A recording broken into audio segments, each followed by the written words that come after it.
Olá, essa videoaula é destinada à resolução de exercício concatena dígitos da segunda fase da Olimpíada Brasileira de Informática de 2024. A resolução será feita em JavaScript. Caso você queira ver a resolução feita em Python, acesse o outro vídeo com um título semelhante a esse. Uma observação muito importante é que a resolução em Python tem um método diferente da resolução em JavaScript. O método que a gente está utilizando para resolução em JavaScript é baseado na própria resposta dada no site da UBI, enquanto o de Python é uma resposta diferente.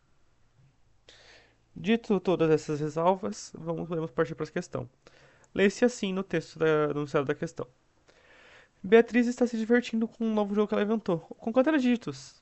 Concatenar é o nome que ela dá ao processo de pegar dois dígitos e juntá-los de modo a criar um número de dois dígitos. Por exemplo, ao concatenar os dígitos 2 e 9, nessa ordem, Beatriz cria o número 29. Beatriz gosta de trabalhar com muitos dígitos, por isso ela utiliza uma lista com n dígitos de 1 a 9. Observe que ela não usa o dígito zero, com posições enumeradas de 1 a n, da esquerda para a direita, para escolher qual par irá concatenar. O exemplo abaixo ilustra uma lista com n igual a 3, ou 1, 2. Então a gente tem uma lista com 3 dígitos de n, sendo os dígitos 1, 1 e 2. Para concatenar dígitos, Beatriz primeiro escolhe uma posição na lista, depois escolhe outra posição diferente da primeira e concatena nessa ordem. Os dígitos que estão nas posições escolhidas, ou seja, o dígito da primeira posição escolhida se torna o dígito das dezenas, e o dígito da segunda posição escolhida se torna o dígito das unidades. Por exemplo, na lista, uma concatenação possível é escolher entre a primeira posição, que possui o dígito 1, e então escolher a terceira posição, que possui o dígito 2, e juntá-las para gerar o número 12. No total, existem 6 concatenações possíveis. Então a gente tem aqui esse e de n igual a 3. A gente pode ter a primeira posição com a segunda posição, que é 1 e 1, resultando em 11.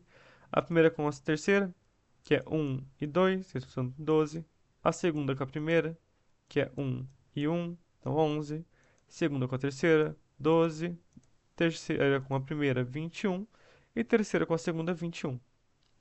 E essas são todas as possibilidades que você pode fazer combinações usando esse pequeno trecho. Chamamos de potencial de uma lista de dígitos a soma de todas as combinações possíveis. Por exemplo, o potencial da lista descrito acima. Se a gente pegar todas as combinações dessa lista aqui em cima e somar os resultados das combinações, a gente vai chegar a 88. E isso que eles chamam de potencial. Similarmente, podemos calcular que a lista de dígitos 1, 1, 2, 3, 9 possui um potencial de 704. Também definimos o potencial de um intervalo contíguo da lista de dígitos como o potencial da lista obtida ao considerar apenas esse intervalo. Por exemplo, ao considerar somente o intervalo 1, 3, as três primeiras posições da lista 1, 2, 3, 9, temos a lista 1, 1, 2, e portanto o intervalo 1, 3 da lista 1, 3, 3, 9 possui o intervalo potencial 88, como visto antes. Beatriz acabou de criar uma nova lista de dígitos e pretende escolher um intervalo contíguo para brincar. Para isso, ela gostaria de saber o potencial de diversos intervalos contíguos da lista. Mais especificamente, Beatriz vai ter que fazer que perguntas ao seguinte formato. Dado o intervalo contíguo LR de dígitos, qual o potencial do intervalo LR? Então, basicamente, a ideia desse exercício é que você vai receber uma lista de dígitos e então você vai receber diversas perguntas que vão te retornar um fragmento dessa lista. E baseado nesse fragmento dessa lista, você tem que retornar o potencial desse fragmento, sendo o potencial o resultado da soma de todas as combinações numéricas possíveis nesse pequeno trecho. Então, a entrada do exercício é a seguinte. A primeira linha de entrada contém dois números inteiros, n e q, os números de dígitos da lista de Beatriz e a quantidade de perguntas que ela vai fazer. A segunda linha de entrada contém n dígitos d, entre 1 e 9, representando a lista de Beatriz. As próximas q linhas contêm as perguntas de Beatriz. A iésima dessas linhas contém dois números inteiros, li e ri, indicando que Beatriz quer saber o potencial do intervalo li e ri na lista. Lê-se assim na saída do exercício. Seu programa deverá produzir Q linhas. A iésima dessas linhas deve conter um único inteiro, o potencial do intervalo, entre li e ri. Inclusive, as restrições do exercício são as seguintes. N nunca vai ser maior do que 100.000 e nunca vai ser menor do que 1. Q nunca vai ser maior do que 100.000 e nunca vai ser menor do que 1. D vai ser um número de 1 a 9 para todo elemento i. E para todo elemento i, L vai ser no mínimo 1, mas sempre menor do que R, ou pelo menos igual. E R vai ser sempre menor ou igual no máximo N. Essas são as restrições e entrada, então com isso tudo é bom, entendendo que a gente quer fazer um exercício que lê uma lista de dígitos, então peça uma quantidade de perguntas que referente ao trecho dessa lista que você quer acessar e calcular o potencial desse trecho. Potencial sendo a soma de todos, da combinação de todos os dígitos desse pedaço da lista. Ok. Aqui então, para começar, a gente pode fazer com o básico, sempre coletar as variáveis que são pedidas pelo próprio código. Então a gente pode aqui utilizar do scanf e de um 2 portagem D para a gente poder fazer a captura do elemento em uma linha só. A gente sempre faz a captura do elemento em uma linha só através desse método, colocando um scanf e o indicador de captura de inteiro e um espaço e um indicador de captura de inteiro novamente. Então as variáveis que a gente quer capturar. Após ter capturado isso, a gente pode criar uma variável para armazenar os dígitos que a gente vai utilizar. A gente vai chamar ela de dígitos e ela vai ser um array de tamanho equivalente a n mais 1. No momento isso pode não parecer tão útil, mas você vai compreender o porquê que o array tem um elemento maior do que o número de dígitos que existem. Mas já vai ser explicado. A gente vai criar então a variável de potenciais, que vai ser a mesma coisa, ela vai ser um array com um dígito a mais. E isso vai armazenar o potencial individual de cada lista. Essa é a ideia do projeto, desses potenciais. Então n mais 1.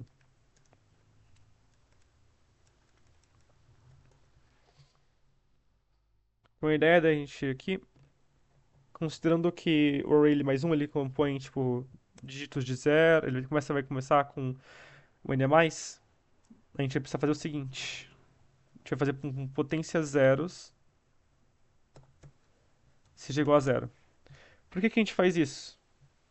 É porque a ideia da lista de potenciais é que ela armazene todos os potenciais de cada fragmento da lista já na hora. E a lista, tendo só esse primeiro pedacinho, ela nunca vai ter um potencial ao certo para ser armazenado. Por isso a primeira parte sempre vai ser zero. E além disso, dessa função da lista vazia não ter um potencial definido, por questões programáticas, para a gente evitar erro de código, a gente precisa desse potencial zero inicial como nada. Para ele não interferir o resto do código, a gente poder trabalhar com o for tranquilamente. Falando do for, a gente pode partir para ele agora. A gente inicia um for, vamos chamar uma variável chamada i, que vai se iniciar em 1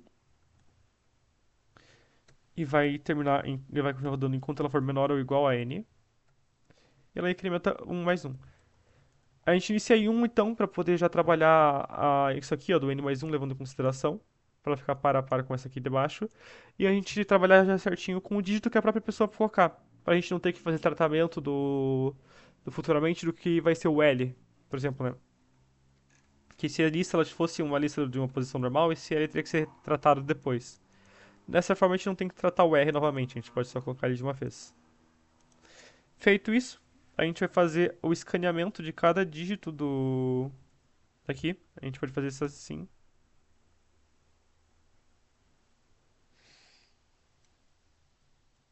Dígitos e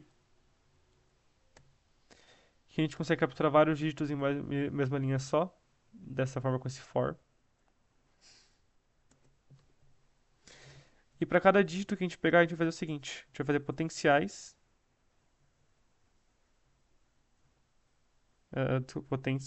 Potenciais, eu escrevi errado aqui. Vai fazer potenciais do índice i igual a potenciais i menos 1, para pegar o potencial anterior, mais dígitos i. Então o que a gente está fazendo aqui é o seguinte: a gente está escaneando o elemento, colocando ele na casa respectiva dele daquela lista que a gente tem. Então, por exemplo, o primeiro elemento vai ficar na casa 1, que é a casa respectiva dele. Então, acessando o potencial da primeira iteração, que é uma iteração de um elemento, e fazendo com que ela seja igual à soma do dígito atual com a potência antiga. Dessa forma, a gente consegue calcular a potência dos intervalos de pequenos intervalos ordenados. Então, nesse primeiro caso, a gente vai ter a potência de um intervalo de um dígito só, que é o 1. Depois, a gente vai ter um intervalo de dois dígitos, que deve ser o 2. O intervalo vai ser assim. A gente tem, por exemplo, a gente colocar 1, 1, 2, como foi feito antes. Né? A gente colocou 1. Então, ele vai calcular o intervalo disso. Vai ser 1 mais 0, foi igual a 1, então. Então esse é o potencial de um trecho de um dígito só, que é o 1.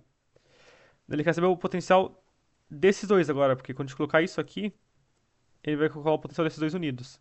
Então ele vai fazer o potencial anterior mais o valor atual, que também é 1, e ficar igual a 2. Então a gente chega nesse ponto onde o potencial de um dígito só vai ser 1, o potencial dos dois dígitos vai ser 2. E daí a gente reverte o mesmo processo para o final. A gente vai somar com o anterior, colocar aqui, vai resultar em 1, a gente vai colocar assim. Então a gente consegue ver que o potencial de um dígito só é 1, o potencial de dois dígitos é 2, e o potencial de três dígitos é 4. Nesse caso a gente tem inserido 1, 2.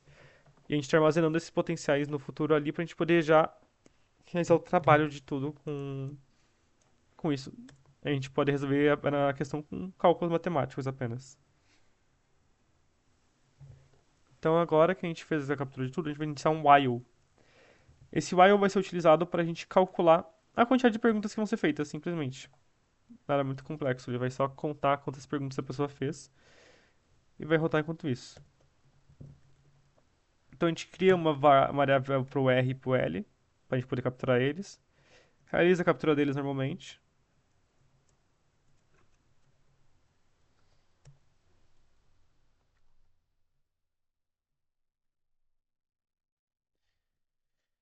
Agora que a gente está fazendo essa captura, vale ressaltar algo importante. É que por mais que isso aqui, querendo ou não, aquele 1, 2, 4, 5, 9, seja uma captura de uma linha só, como a gente não compreende o número de dígitos máximos que isso vai ter, a gente tem que fazer essa captura através desse for. Assim. Né? Se a gente não quisesse fazer cálculo, a captura seria só isso aqui. Tem que fazer a captura assim por causa que ela tem um número de elementos variáveis equivalente a n. E é por isso que a gente faz essa captura dessa maneira. Enquanto aqui, como a gente sabe que vai ser só LR, a gente pode fazer tudo num scanf de uma linha só, tranquilamente. Após capturar LR, a gente pode então partir para alguns cálculos, que vão ser através deles que a gente vai poder descobrir qual é a resposta. A primeira coisa que a gente vai criar, então, é uma variável para identificar o tamanho do nosso intervalo. Ele vai fazer R menos L mais 1. Isso acontece por quê? Por causa que o R ele não reflete a posição real no elemento, ele sempre reflete um pouquinho depois. E por causa disso a gente tem que fazer a diferença. Compensar essa diferença com esse mais um aqui. Ele sempre vai compensar, ler um a mais. A gente compensa com esse mais um. Então, fazendo esse cálculo, a gente vai ter o tamanho do que vai ser acessado. Após isso, a gente pode criar uma variável soma. A soma ela vai ser o potencial de R, que é o potencial máximo que pode chegar, menos o potencial de L menos um.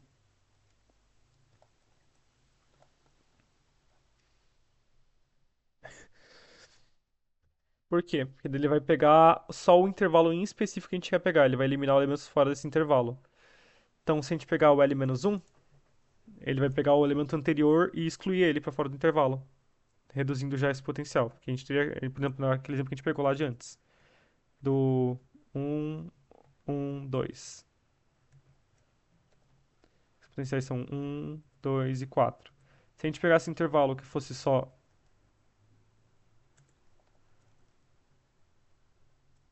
um e 2, a gente faria a seguinte operação: a gente pegaria o 4, né? Então tiraria o potencial da primeira casa para fora, já que ela está excluída do intervalo. E colocaria um aqui. Essa é a ideia do projeto, do potencial da coisa. A gente consegue o potencial desses dois exclusivamente. É por isso que a gente faz essa operação aqui para pegar o potencial. Agora, tendo o potencial e o tamanho do intervalo que a gente quis pegar, a gente vai fazer uma última conta que vai retornar a nossa resposta. A conta é do tamanho menos um vezes a soma vezes 11. Quando a gente faz isso, esse 11 ele é para relacionado ao fato que a gente está trabalhando com dois dígitos unidos com comparação. E por causa disso, a gente, quando faz isso e mistura com a soma, a gente consegue refletir mais a ideia dos dígitos concatenados daquela lista, com tamanho. Então, quando a gente faz esse cálculo aqui, né, o tamanho da lista menos um vezes a soma vezes 11 para refletir a concatenação dos números, a gente consegue chegar no potencial daquela linha, daquele trecho. Tendo então o potencial daquele trecho, a gente pode só simplesmente printar o elemento, um printf. Porcentagem D, para representar um inteiro, e resp, que é a nossa resposta final dessa aqui. Feito isso, a gente vai fazer um q menos menos, para fazer com que o loop não fique eternamente infinito, né? Porque esse loop depende de que q diminua até ficar zero, então a gente tem que de alguma forma diminuir q. No caso, o q menos menos vai ser simplesmente reduzir q em 1. Essa é a ideia. Feito isso, a gente consegue pegar esse código e transportar ele para o Saci para fazer o teste do código. Uma coisa importante de se notar, como nos casos da ABI, quando tem uma resposta multilinhas, nunca se esqueça de colocar o barra N no final. Porque caso não haja o barra N, as coisas vão ser impressas em uma única linha só, e o interpretador da OBI vai considerar isso uma questão errada, mesmo que o teu código esteja certo. Então sempre coloca esse barra N. Então a gente vai aqui no Saci, cola o código. Então a gente pode pegar esse exemplo de entrada dado. Ó, vai ser 5 números, 4 perguntas. Os números são 2, 3 e 9. E as 4 perguntas são do intervalo de 1 e 3, o intervalo de 1 a 5, que é a lista inteira, o intervalo de 2 a 4 e 3, 3. Então, quando a gente coloca todos esses dígitos e executa a resposta, a gente tem 88, 704, 132 e 0, que reflete exatamente o que tem aqui na resposta. Esse intervalo é zero por causa que ele está pegando um elemento em ele mesmo. E então, fazendo isso, não tem como você concatenar. Não tem como não tem como juntar ele consigo mesmo. É impossível fazer a concatenação. E preciso tem zero. Bem, essa foi a resolução do exercício concatena dígitos da Olimpíada Brasileira de Informática de 2024, a segunda fase. Eu agradeço a atenção e recomendo também dar uma olhada na resolução em Python para ver também a outra forma de como se resolve o código. Agradeço muito a atenção, espero que eu tenha ajudado a compreensão de como realizar essa questão e de como expandir os conceitos de programação. E seria isso a videoaula.